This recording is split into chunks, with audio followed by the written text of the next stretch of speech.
I'd like to talk to you about the connection between juvenile incarceration and health. So we're going to go through a lot of questions today. What is the juvenile justice system? Who are incarcerated youth? What are youth's perspectives on pathways to offending? What is the health status of incarcerated youth? How does youth incarceration affect adult health? What topics are we hearing about in the news, and what topics should we be hearing about? Who does not belong in the juvenile justice system? And what can we be doing as medical professionals to help address juvenile incarceration? So pretty ambitious. Let me know if you want me to slow down. So what is the juvenile justice system? The juvenile justice system was founded in the 1900s, and the goal is to protect, early 1900s, goal is to protect, guide, and offer treatment in the best interest of the child. In the 1980s and 1990s, we saw a sharp uptake in crime and in juvenile incarceration rates, and the approach within the juvenile justice system became increasingly harsh and punitive. In response, in about the 2000s, we started to see a movement called juvenile justice reform, where people are talking about, let's get the juvenile justice system focused again on rehabilitating these youth and taking approaches like decriminalizing youth so that they don't end up in the juvenile justice system, diverting them to alternatives from juvenile justice, using things like restorative justice support, restorative justice. And right now we have bipartisan support for juvenile justice reform, and a lot is happening. This is a very exciting week, and we'll be talking about some of the events this week. So the process, kids enter the system through arrests or referrals, and those can come from parents, teachers, or probation officers. And the important thing to get from this middle line here is that most of these crimes are nonviolent. In fact, 40% of kids in the juvenile justice system are there for nonviolent, non-serious crimes. Things like zero tolerance policies in schools are creating what a lot of scholars have talked about as a school to prison pipeline, where some kids are shunted from schools to the juvenile justice system. In terms of how the process works, so I'm trying to find the arrow, kids get arrested and then they're in detention at a juvenile detention center. Sometimes it's deemed that they're safe to go home while they're awaiting their court hearing. And then if a child is convicted, they'll be placed either on house arrest or in a residential facility. In Los Angeles County, our residential facilities are called probation camps. Or a kid can be diverted to something like a community-based treatment program. Once the kid is released, they're usually returned home or to some kind of placement, and then they're under court supervision for a court-specified period of time. So who are incarcerated youth? This is an existential question, but I'm going to try to answer it in terms of epidemiology and demographics. So to start, this slide shows the juvenile incarceration rate per 100,000 youth in the United States, shown in orange, compared to several other countries, which are shown in green. And as you can see, the rates in other countries range from 69 in South Africa to 0.1 in Japan. In the United States, our rate is well into the hundreds. So in total, there are about 1.3 million juvenile arrests each year. Of these juvenile offenders, and by juveniles I mean a child less than 18 who's in the juvenile justice system, approximately 80% will be reincarcerated as adults. So in total, right now, there are 6.8 million adults, or 3% of the US population, under correctional supervision. And another important aspect of who's in the juvenile justice system are these issues with racial ethnic disparities. So the lifetime imprisonment risk of being in a state or federal prison for an adult white male is 1 in 17. For a black man, the lifetime risk is 1 in 3, and for a Latino man, the lifetime risk is 1 in 6. These trends are very similar for women, and the risk increases dramatically if we include the risk of being locked up in local facilities like juvenile halls and county jails. So this is costing us a lot of money. In 2008, U.S. taxpayers spent $5 billion to confine youth in the juvenile justice system. The average length of stay is 3 to 4 months. The average cost is $25,000 per stay. And then there are some estimates that there are also indirect costs, indirect long-term costs, such as later healthcare expenditures that can amount up to $21 billion per year. Yet the benefit of prevention, of saving one high-risk 14-year-old from a life of crime, has been estimated to be between $2.6 to $5.3 million. So when I started in fellowship in the Robert Wood Johnson Clinical Scholars Program, I had heard about juvenile incarceration from the kids I was seeing in the federally qualified health center where I was doing my continuity rotation.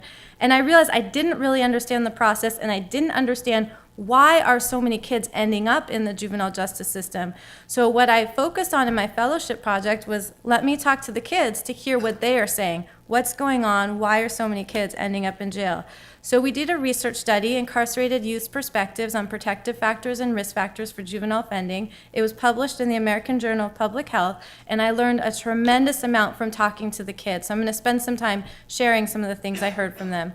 The objective of the study was to understand the kids' perspectives on pathways to offending. This was a partnership with LA County, the court, probation, Department of Health Services.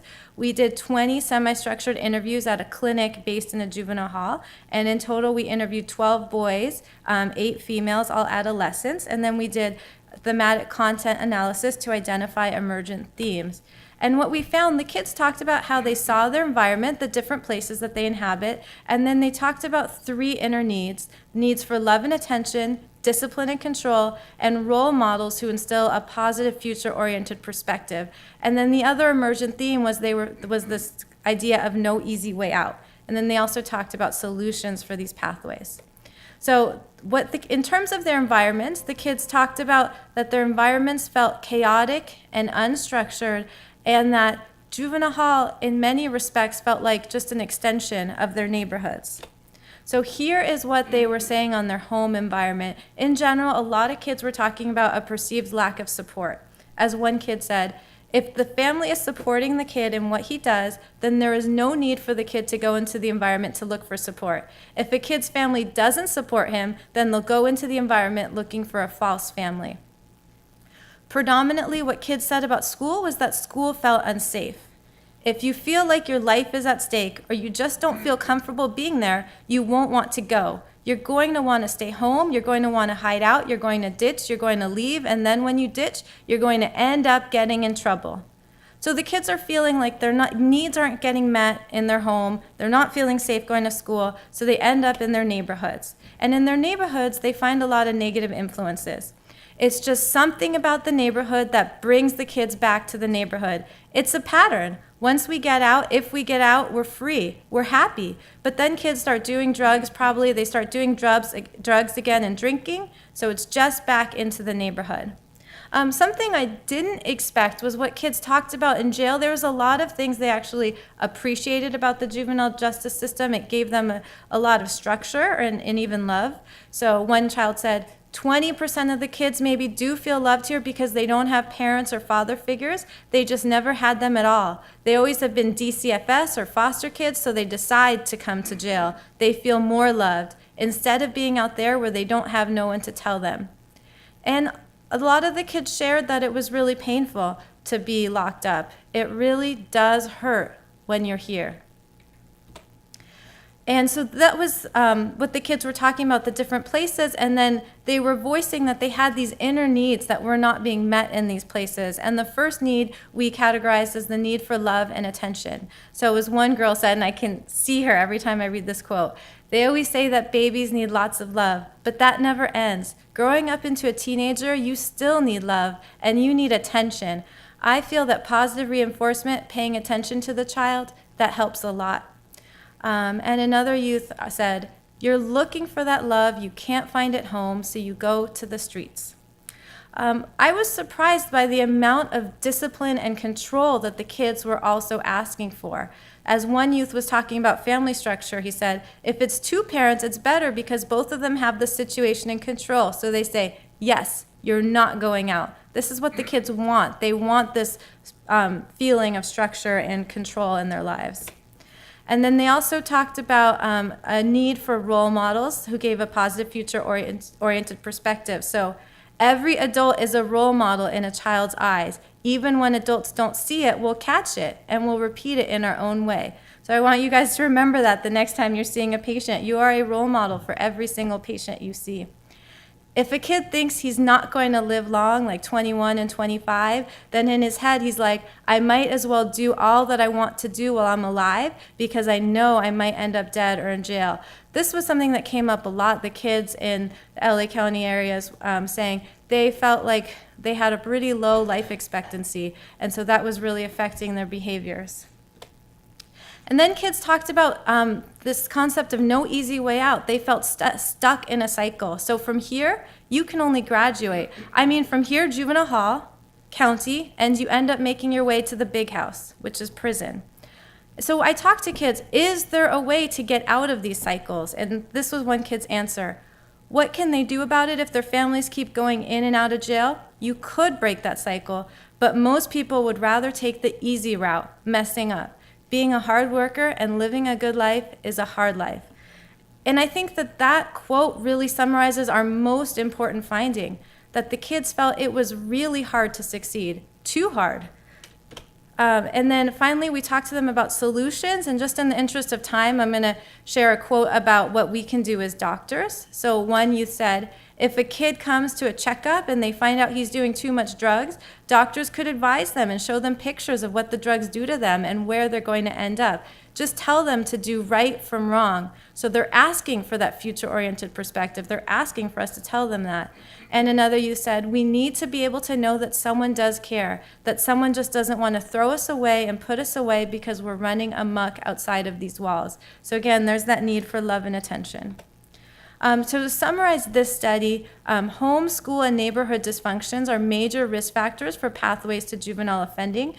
Kids need adults to be available and to provide safe, caring, and structured environments. And the other two findings, I didn't really show the results to you, but strengthening mental health and child welfare services may help youth cope with challenges, and promoting education, the youth says, really seems key to helping the youth break cycles of incarceration. So shifting gears, I want to talk about the health status of incarcerated youth. This is a fairly robust literature. Robbie Morris, who's sitting in the front, did a lot to contribute to this work, and we know a fair amount of the current health of kids in the juvenile justice system. The first thing to say is that there's a very strong and complex interplay between incarceration and the social determinants of health. And this is a picture from Healthy People 2020 that shows the 5 social determinants of health.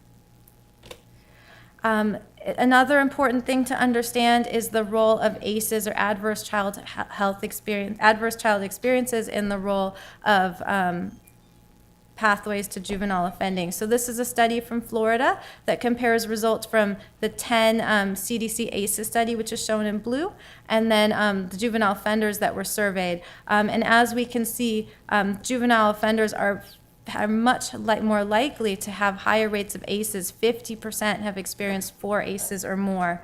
And what are the ACEs that these kids are experiencing? Signs of family dysfunction, signs of abuse and neglect in their homes, and mental illness in their homes. So now when we look at the juvenile justice system cross-sectionally, 40% of juveniles at admission to a juvenile detention center arrive with urgent medical needs.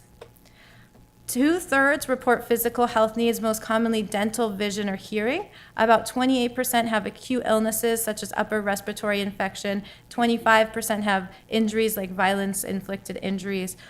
Oral health, huge issue, and 6% even have urgent issues such as abscesses or fractures. The kids also suffer from high rates of general health complaints, and sleep problems is a particularly predominant issue. Also, when kids arrive to the juvenile justice facilities, a lot of times they have either undertreated or even never before diagnosed chronic illnesses like asthma, diabetes, and epilepsy. So as you can imagine, the correctional health setting is a very important place for kids to get health care. 12% of juveniles currently incarcerated, boys and girls, are expecting a child at this very moment. So reproductive health issues are extremely high for these kids. Chlamydia, for example, 13% of incarcerated girls and 6% of incarcerated boys test positive for chlamydia, compared to the reference in the general adolescent population, which is 3% and 0.7% respectively. As I mentioned, pregnancy and parenthood rates are very high. 1/3 of incarcerated girls have been pregnant. 70% of juveniles currently incarcerated have at least one psychiatric disorder. And the numbers I'm presenting to you are all from sort of the most established data that we have, the data that kind of everybody cites, the leaders in the field. So common mental health needs among these kids: ADHD, learning disorders, depression, anxiety, conduct disorder, PTSD, substance use. 2/3 of incarcerated boys and 3/4 of incarcerated girls meet criteria for at least one psychiatric diagnosis. Potentially not so surprising if we think about how high their ACEs scores were. 27% of kids have severe mental disorders requiring immediate treatment, and suicidality is a huge concern in this population. 52%, more than half of the kids, report suicidal ideation. 1/3 have a history of prior suicide attempts, and the suicide completion rate is much higher than the general adolescent population, 4 times higher, and suicide completion is even a concern within the very structured, supervised environment of correctional facilities. So, recent study from Pediatrics, actually not that recent anymore, 2014, looked at mortality among justice-involved youth followed 16 years later. So their mortality risks were 4 times higher than their peer counterparts. 90% of the deaths are from homicide. The highest rate was seen in African-American boys. And looking just at the girls, the justice-involved girls have mortality rates that are 8 times higher than their female peers. Another way to think about the health of kids in the juvenile justice system is to think about special populations. So you've heard me mention girls a couple times. Girls have about 14% higher morbidity. 42% have a history of abuse compared to 22% of boys. 35% of incarcerated girls have a history of sexual abuse compared to 8% of boys. LGBT youth is another special population in the juvenile justice system. So about 11% of boys and 27% of girls identify as LGBT. And these kids face a much higher risk of sexual assault and stress related to their sexual identity within the juvenile justice system. And then the term crossover youth is another very vulnerable group of kids that we talk about. So this refers to kids who have dual status, both in the child welfare system and the juvenile justice system. And the reason I'm not presenting statistics is because I have found incredibly unreliable statistics, so rates that range from 5% to 90%. But these are very vulnerable kids that have unique experiences and needs. So in terms of healthcare, everybody by law has access to health care in the correctional system. Robbie and Martin that are here have both spent time doing clinical work at Central Juvenile Hall in LA County and other places. And you know there's a lot of work to do when you see these kids when they come in, and there's a lot you can do, including giving these kids their vaccines. The National Commission of Correctional Health Care is a nonprofit organization that provides voluntary accreditation for health care. Robbie's very involved in that. The American Academy of Pediatrics has a policy statement that provided guidelines on health care for kids in the juvenile justice system. And what we're seeing is there's a huge variation in quality. There are some correctional facilities that will screen every girl that comes in for chlamydia, and others that will screen only girls who are symptomatic. As all of you know, most people are asymptomatic from chlamydia. So you can imagine there's wide differences in quality, and that creates a big problem. And there are many challenges to care in detention. Parents aren't there, so getting a history is difficult. There sometimes are consent issues. You're working within the very structured environment of a correctional facility. And then access to health insurance is a big issue, and it really doesn't need to be. So when Medicaid was first passed in the 1960s, one thing that was included in the bill was this concept of an inmate exclusion, where Medicaid is not allowed to pay for people who are incarcerated. Same with S-CHIP. So the actual protocol differs by county, but what has been happening over the years is a lot of kids will get unenrolled in their Medicaid and S-CHIP, kind of taking a step back. A lot of the kids' families would qualify because of the family socioeconomic status. They get unenrolled by the system because they're in the system, and then when they get out, there is a lag time in getting the new insurance, and that creates a huge problem in reentry, which is when kids are going back into their community. So we've talked about the health of kids at the moment. And then one thing I want to think about for a while now is, how does youth incarceration affect adult health outcomes? So I think one of the reasons we all went into pediatrics is because of the incredible privilege of working with young people who have a whole future ahead of them. So what happens to kids' health when you put them in the juvenile justice system? So we did a research study to quantify the association of youth incarceration with subsequent adult health outcomes. And we looked at adult general health, adult functional limitations, adult depression, and adult suicidality. This was a secondary data analysis using the National Longitudinal Study of Adolescent to Adult Health. It's a nationally representative longitudinal survey of kids. There was a baseline survey of 20,000 kids who were in grades 7 to 12, and a 14-year follow-up survey of 15,000 adults who were aged 24 to 34. And we did multivariate regression analyses with a huge list of covariates. There were 21 covariates, and essentially we controlled for all of their baseline health factors, sociodemographics, and then other covariates known to be associated with incarceration and health. And our predictor was cumulative incarceration duration. And what we found was that 14% of the sample had a history of incarceration by the time of the 14-year follow-up. And these were all individuals who did not previously have a history of incarceration before the baseline survey. And of these, 50% had been incarcerated for less than a month, 35% had been incarcerated for 1 to 12 months, and 15% were incarcerated for more than a year. And when we looked at our multivariate analyses that controlled for all of the factors I told you about, what we saw, this is the relationship between youth incarceration and adult general health, was that all of the relative risks were greater than 1. And for this model, they were greater than 1 in the 1 to 12 month category. So being incarcerated for any of these durations of time was associated with a higher relative risk of worse health as an adult. And then when we looked at the more specific outcomes, moving from the somewhat vague outcome of general health to the specific outcomes like functional limitations, we started to see a pattern. I'm going to show you the exact same pattern in the next 3 slides, which is that, again, all of the relative risks are greater than 1. And in the greater than 1 year category, the relative risk is much higher and it's statistically significant. So here we see a relative risk of 2.6. This is our depression model, and again, all of the relative risks are greater than 1, and we see a rate of 2.2 in the greater than 1 year category. And then suicidality, we're seeing the same pattern, the highest relative risk in the greater than 1 year category, and it's statistically significant. So from this study, we concluded that youth incarceration is independently associated with worse adult health. This was a big gap in the literature. Any length of incarceration is associated with the relative risk of having worse adult health that exceeds 1.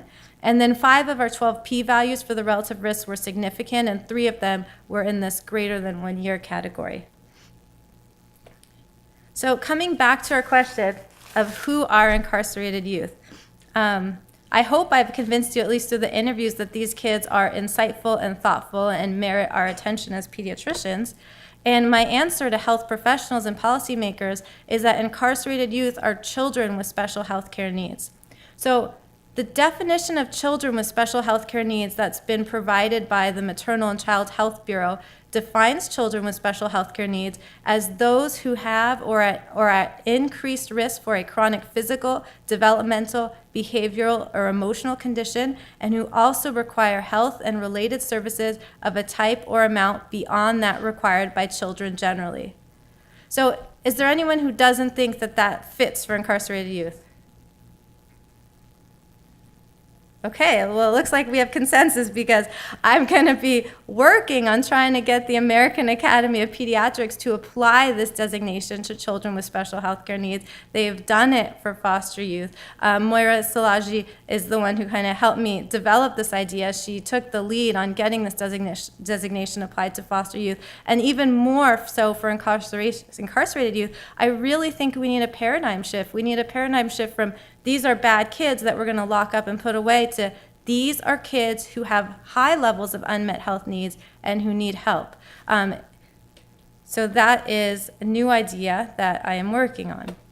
So shifting gears, a lot has happened in juvenile and adult criminal justice reform in this last year. So I just wanted to kind of talk about topics that we are hearing about in the news. So the first one is police brutality. Really not my expertise, but I felt like it was important to mention because this relates to the relationship between kids and the justice system and the relationship that kids have with the justice system. So we've seen a lot of activism in the last couple years about police violence, police brutality. So the number 3 is to remind us that about 3 people are killed by police a day, and African Americans are about 3 times more likely than white people to be killed by the police. And a large percentage of these individuals are unarmed. This is a very, very complex issue. It's something that we're hearing a lot about in the news and local news in LA County, body cameras and all that.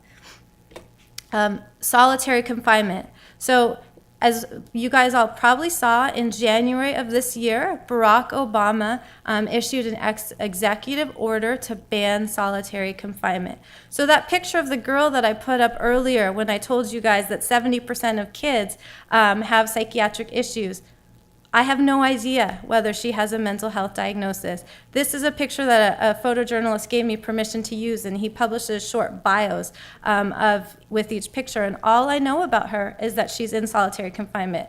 But at least to me, or to you, I could convince you that maybe she had a mental illness because she looks so tormented.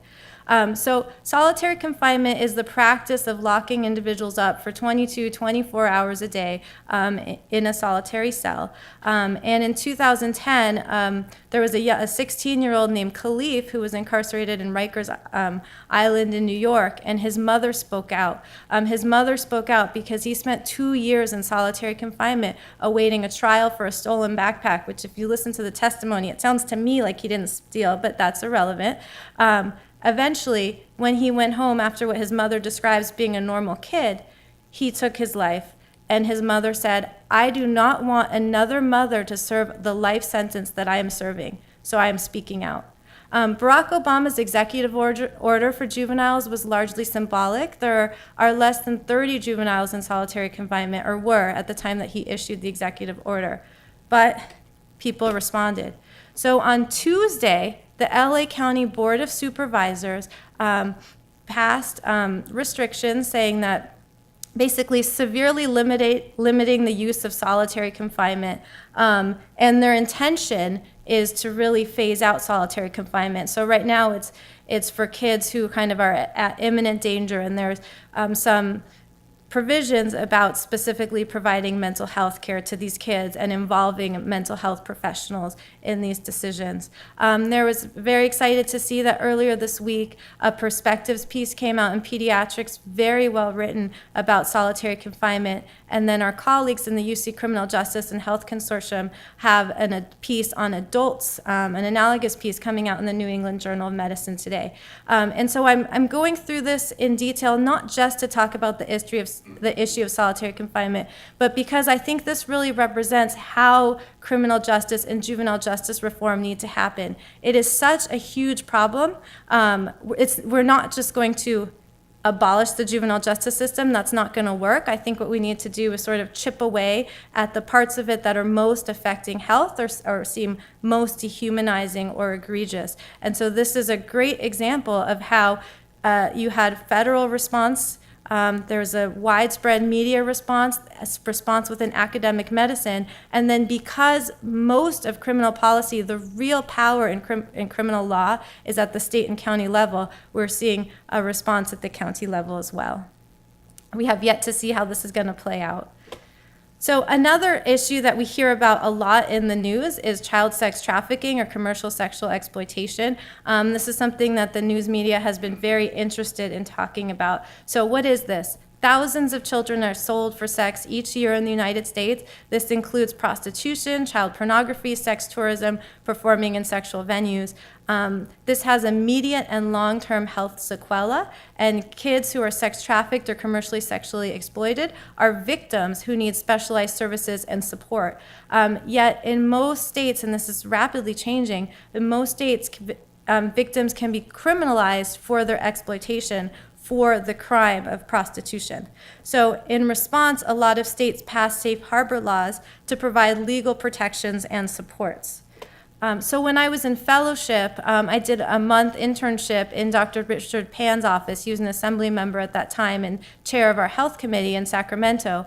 And California was working on its safe harbor law. It wasn't very well thought out at that point. So as soon as I came back, we submitted an IRB and we did a policy analysis on safe harbor laws. We published the results of our study with model legislation for a state harbor law, went back to Sacramento, shared these results with lawmakers, and they drafted another bill which is going to be voted on Monday in the Senate Appropriations Committee.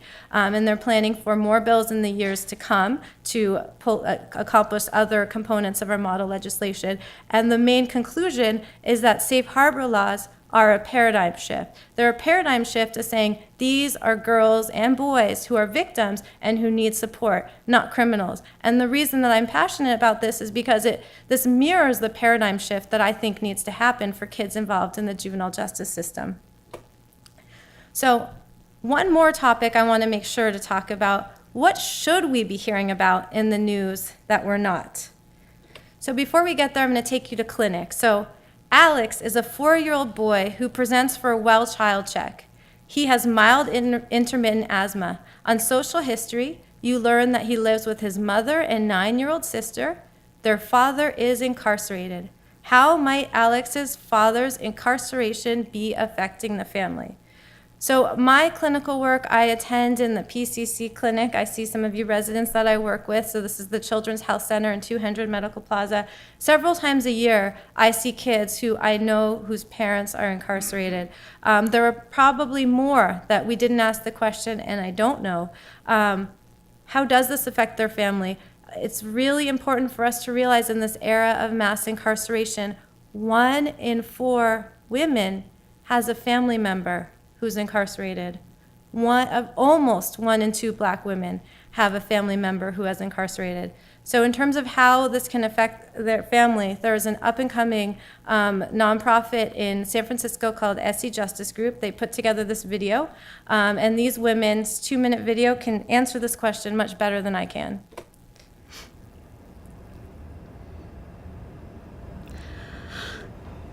It feels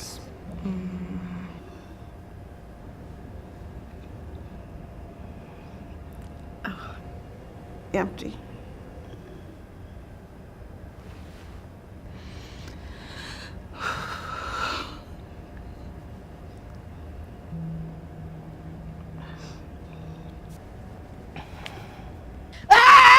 Just wring the system's neck.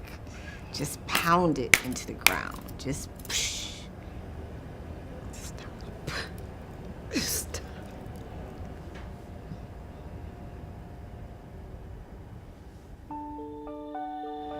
For a long time, I saw it like it was part of living.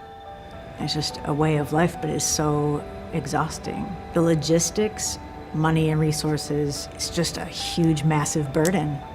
Raising children, going to schools and parent-teacher night, and it's just me. I feel really alone. I do.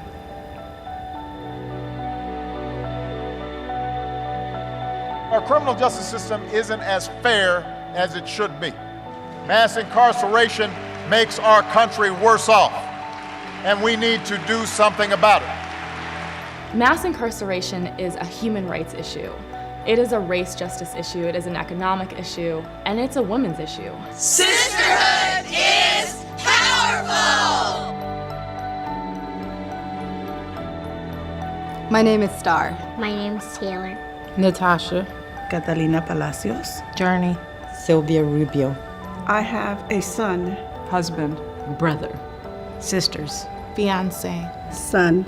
2 brothers. Niece. Father. Father, uncle, 2 cousins, and an aunt in prison.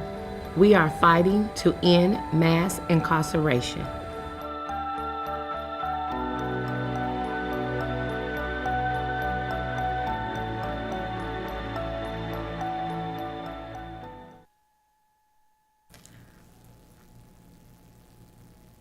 So this is an issue that clearly is affecting our patients and the families that we work with. But what's not clear in the clinical setting is what to do about it. So we watched this video at our last meeting of the UC Criminal Justice and Health Consortium. And the people who created the video were there talking to us. And I raised my hand and said, what do you want me to tell pediatricians? What do you want us to do for these kids? So the first thing they said is Sesame Street has some very good resources.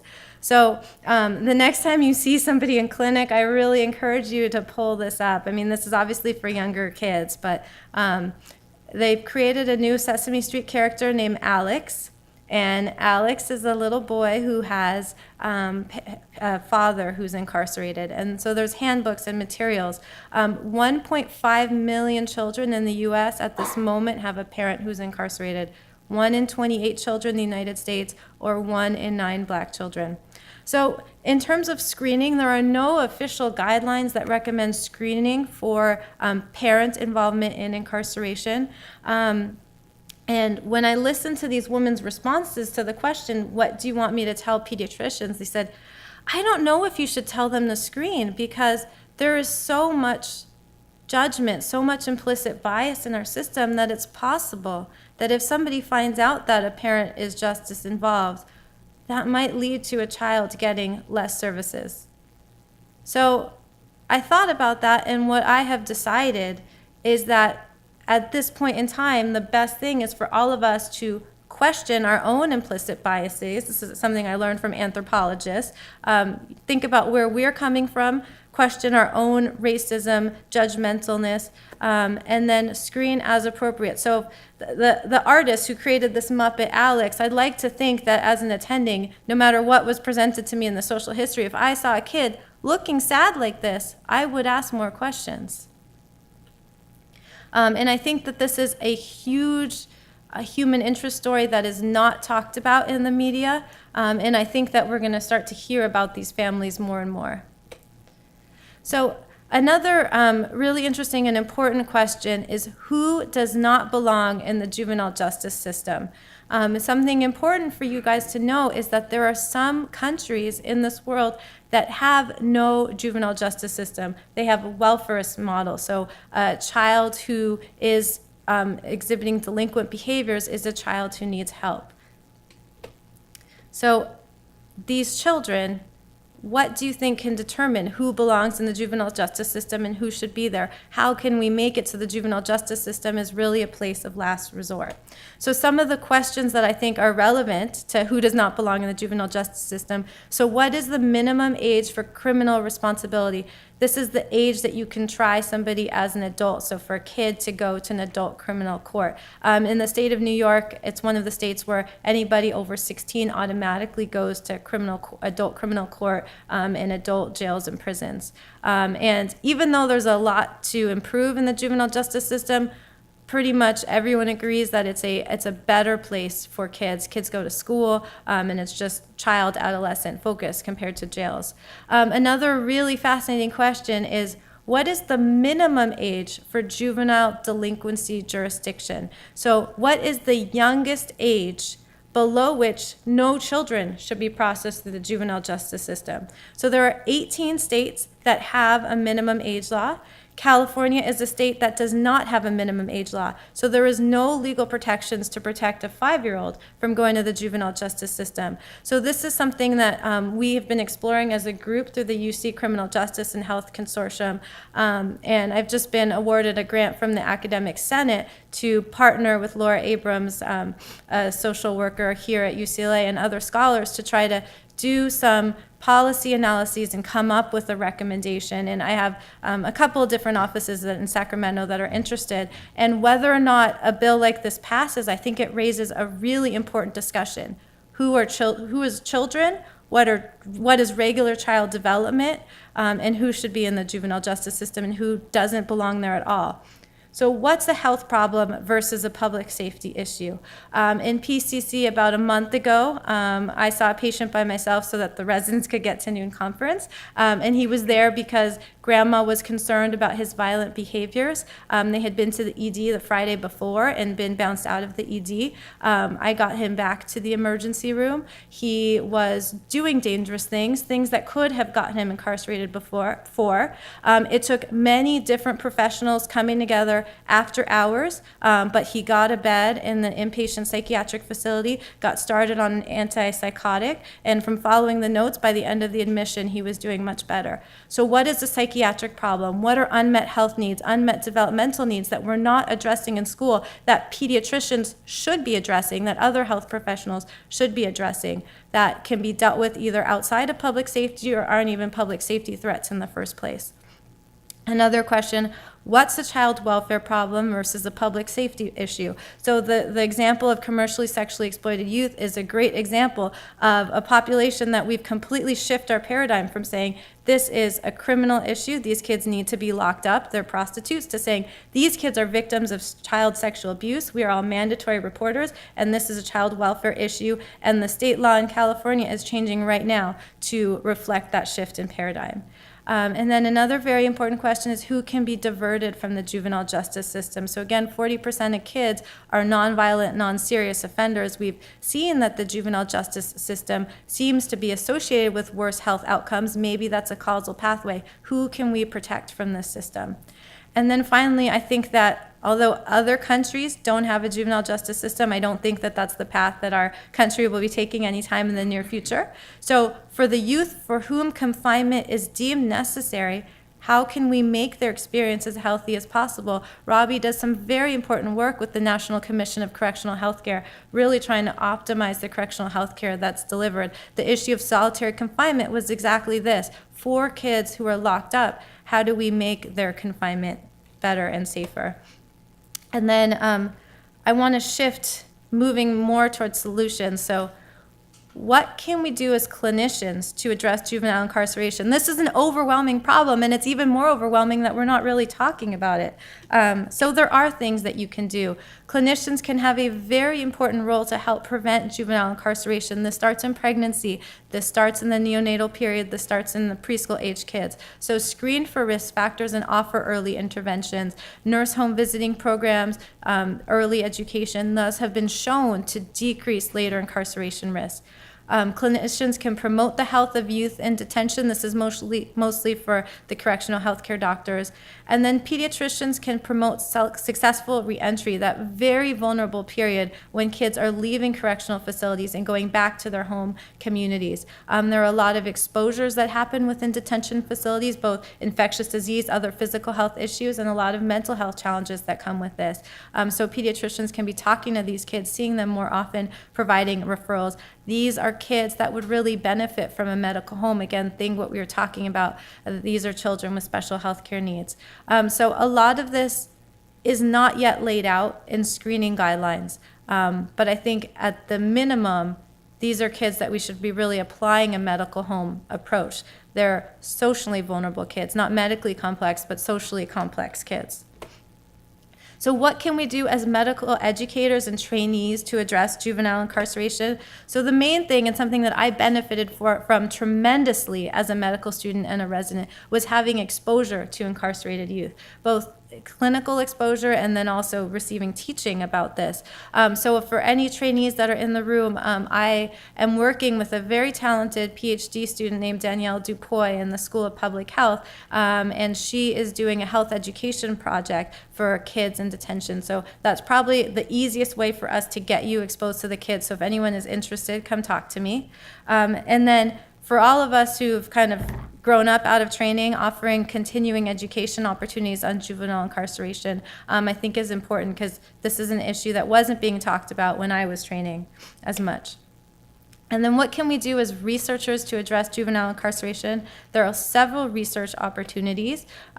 Defining the role of pediatricians in preventing juvenile incarceration. So I talked about there's a notable lack of guidelines. Developing evidence-based guidelines for optimal delivery of healthcare for youth in detention. Exploring the relationship between juvenile incarceration and health across the life course, and this involves basic health, general health as we think about it, and other aspects of health such as social functioning.